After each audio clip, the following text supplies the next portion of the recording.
100 sari reuse प्रोजेक्टमधली ही आपली 14वी साडी बघा कशी होते, त्याचा ट्रान्सफॉर्मेशन कसा केलेला आहे. कटिंगला सुरुवात करूया. 7.5 वरती मुंडा मार्क केलेला आहे आणि 7.5 वरती शोल्डरही मार्क केलेला आहे. हा जो कापड मी 4 फोल्ड केलेला आहे तो कमर उंची प्लस 1 इंच आहे. इथे छातीचा चौथा भाग प्लस 1 इंच आणि बाहेर 2 इंच मार्जिन सोडायचं आहे.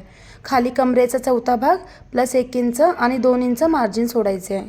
ज्या मापाने मी हे सगळं कटिंग केले ते माप मी बाजूला इथे मेन्शन करते, तुम्ही स्क्रीनशॉट काढून घेऊ शकता. कमर उंची कमर घेरचा चौथा भाग प्लस 1 इंच आणि दोन्ही मापे जॉईंट करून घ्यायचे आहेत. वरती 1 इंच असा क्रॉसमध्ये आपल्याला एक ड्रॉ करून घ्यायचं आहे. 7.5 वरती मार्क करून वरती जॉईंट करायचे ते दोन्ही मापे. 3.5 इंचावरती मी गळा रुंदी घेतलेले आहे आणि त्याच्या खाली गळा खोली घेतलेले आहे. गळा खोली आपल्या आवडीनुसार आपण कितीही घेऊ शकतो. मी ते बहुतेक 7 इंच घेतलेलं आहे. परत 3.5 वरतीच मार्क करून एक स्क्वेअर टाईप बॉक्स तयार करून घेतलेला आहे आणि व्ही आकारामध्ये गळा ड्रॉ करून घेतलेला आहे. खाली थोडंसं शोल्डरचे ते स्लॉप द्यायचं आहे, त्याचा मध्य काढायचा आणि जिथे स्लॉप दिलं आहे तिथून जॉईंट करायचं आहे.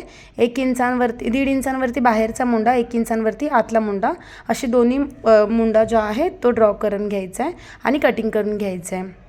जो वरचा पार्ट आहे तो इथे कट करून झालेला आहे. आता आपण जो खालचा घेर आहे तो बघूया. दोन्ही जो साईड आहे ना, फ्रंट आणि बॅक, तो दोन्ही वेगळे करून घ्यायचे आहेत आपल्याला. वेगळे करून झाल्यानंतर जो पुढचा मुंडा आहे तो आता आलिया कटसाठी वरती 4.5 इंचावरती मार्क करायचे आणि व्ही आकारामध्ये खाली असा ड्रॉ करायचं आहे आणि कट करून घ्यायचं आहे. गळा पण कट करून झालेला आहे आणि मुंडा कट करून घ्यायचा आहे. हा झाला फ्रंट भाग. बॅक साईडचं पण तसंच करायचं आहे. बॅक साईडचा गळा ड्रॉ करून नंतर गळा कट करून घ्यायचा आहे. बॅक साईडला सर्कलमध्ये गळा ड्रॉ करून घेतलेला आहे, कटिंग करून घेतलेलं आहे. आता साडीच्या कापडावरती हे ठेवून कटिंग करून घ्यायचं आहे.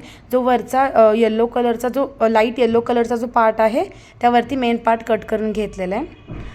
आता जेवढी पण साडी राहिलेली आहे ते आपण असं फोल्ड करून दोन मधून मी कट करून घेतलेलं आहे. म्हणजे पुढच्या साईडला एक भाग आणि मागच्या साईडला एक भाग, असे 2 भाग भेटले. जेवढी ही साडी होती तेवढी दोन्ही.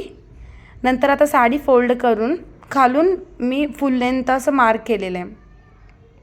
50 इंचांवरती ठेवलेलं आहे आणि आपली जी कमर उंची आहे ती 16 इंच आहे ना, तो 16 इंचांवरती मी मार्क करून घेतलेलं आहे खालून. बघा मी कसं मार्क करते. फुल उंची मी इथे ठेवून घेतलेली आणि 16 इंचांवरती आपला कमर उंची आहे, तर तिथपर्यंतच आपला खालचा जो घेर आहे तो तेवढा येणार. तिथून मी कट करून घेतलेला आहे. हा झाला मागचा भाग. पुढचा भाग कसं करायचं आहे बघा. पुढचा भाग पण सेम तसंच करायचं आहे. आधी टेप ठेवून घेतला आणि जेवढी आपली कमर उंची असेल तिथे मार्क करून घेतलं. बघा मी मार्क करते 16 इंचांवरती. त्याच्यावरती मी 5 इंच मोजते आहे. 5 इंच मोजून परत एकदा एक रेषा आखून घेते आहे. 5 इंच जास्त, कारण आपण पुढचा जो भाग आहे वरचा योगपाट तो 4.5 इंच वरती कट करून घेतला होता. त्यामुळे खाली जो घेर आहे आपला त्यामध्ये 5 इंच वर अजून वाढवायचे आहेत. मी जवळून दाखवते तुम्हाला कन्फ्युजन दूर करण्यासाठी. हे बघा जो खालचा जो आहे रेषा आखलेली आहे तो आपला फुल लेंथ जो आहे तो आहे, पण वरती जो आहे तो 5 इंच जास्त वाढवलेला आहे तो आहे. आधी कट करून घेऊया. हा जो आहे घेर तो पुढचा आहे, मागचा आधीच कट करून घेतला आपण.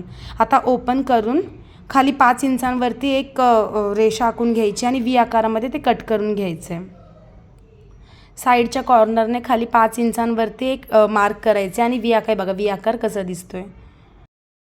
ही मी सेम तसंच कट करून घेतलेलं आहे. ए लाईनमध्ये खालचा जो घेर आहे तो ठेवून नंतर पूर्ण उंची आधी घ्यायचे अस्तरवरती, कमर उंची वजा करायची आणि वरती 5 इंच जास्त ठेवून नंतर व्ही आकारामध्ये अस्तर कट करायचे. व्ही आकारचा शेप द्यायचा जो आलिया कटला असतो ना तो. हे बघा मी इथे कसं केली आहे.